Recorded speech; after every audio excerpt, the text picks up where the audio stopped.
Hi, Eli and Maddie. Daddy here again. I hope you guys are still really, really well and keeping safe, as always. And welcome to this, the 87th vlog for you since the start of the global coronavirus pandemic.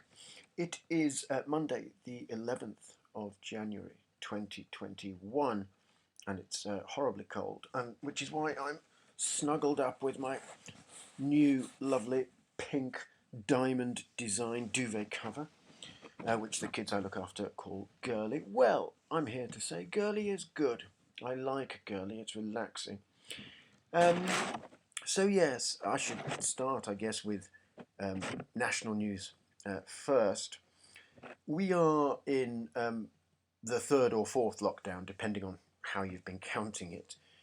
It's in the press called the third lockdown, but for me, it's kind of the fourth. So we're no really further forward in terms of life starting again than we were back in last March 2020. However, there is one major difference. There is now a vaccine. I should say the second wave of the coronavirus, COVID 20. I don't know. Nobody does. Was worse, of course, than the first, as expected. So the NHS hospitals were rather overwhelmed, full to capacity, over brimming, I guess. So yes, it's a bit of a disaster. But as I said, there is now a vaccine which should also work with the mutated COVID virus. Of course, this is what viruses do. They mutate. I'm not, of course, in the demographic of people that it affects, and neither are children, which is why I can still look after the kids. It's those with underlying health conditions, diabetes, heart conditions, etc., and the elderly, or those over a certain age who are vulnerable. Um, Technically, I am on the list of vulnerable because I'm a cancer survivor. However, I've already had the COVID beast back in March anyway. Three people, at least three, maybe even four, got it during Ballo at Harrow Opera. So I've already had it, but also I'm physically extremely strong. And yes, I don't have any other underlying health conditions. But yeah, so it's a worrying time. Of course, music is not beginning any well, entertainment actually, broadly, is not beginning again anytime soon. We were lucky to get that masterclass in back in December, which I logged about at the time. The one that was planned for this month has been cancelled, of course. February, we'll wait and see.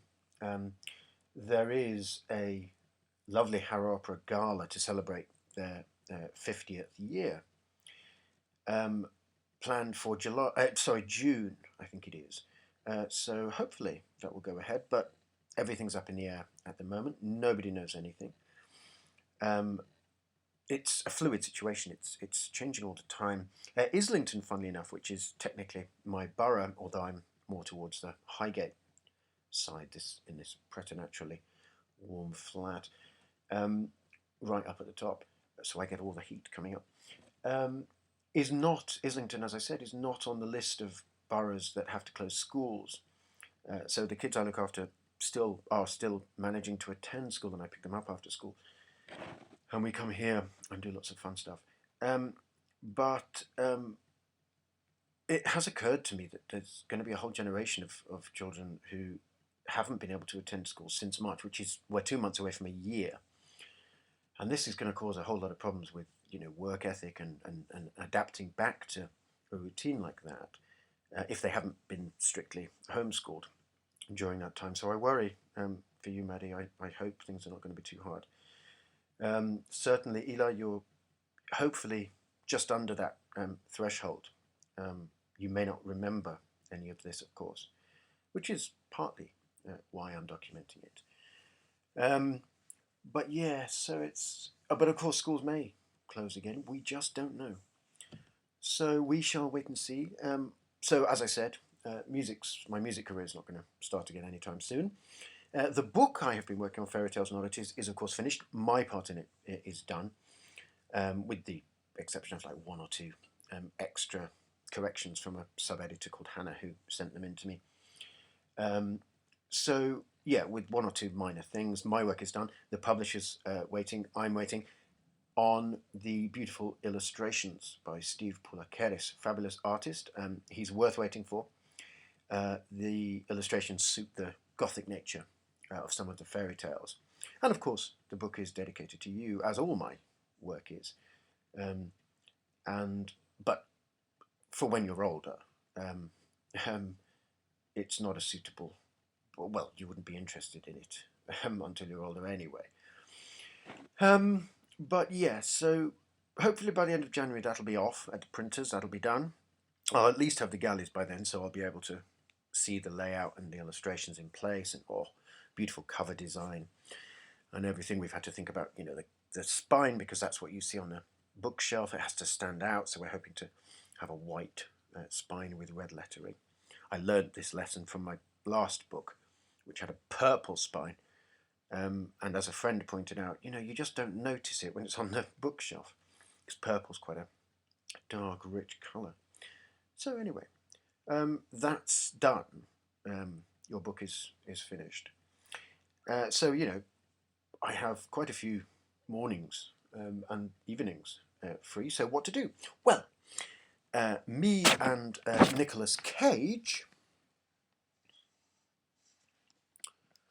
have been working. We started filming the other day on your new comedy show, Morgen Muffle.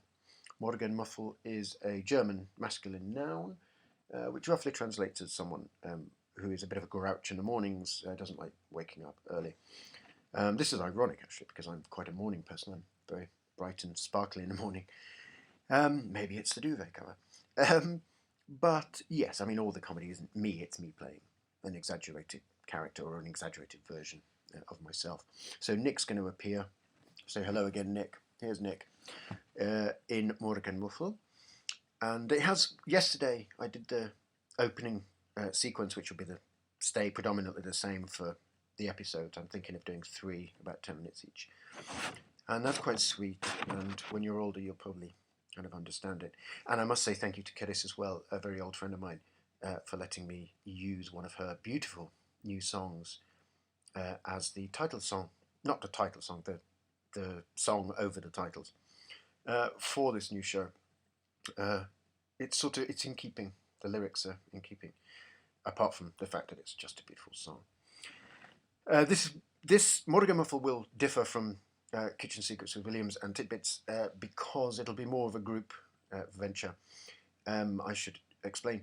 The last 2 have been pretty much exclusively isolation comedies. It's been me. I think there was 1 sketch, perhaps 2, where I had friends in them, and they were literally friends who I had deliberately walking in front of the camera or walking behind or saying something as they passed. So it was all socially distanced. No one was, we weren't actually interacting. However, in this one, my flatmate has kindly agreed to take part in maybe 3 sketches, which should be funny. So, because of course we live together, that's considered a social bubble. So that's fine.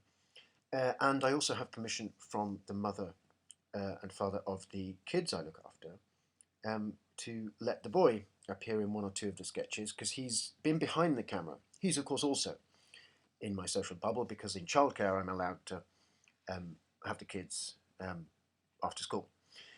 So yeah, so technically that's fine. He's allowed to be in them.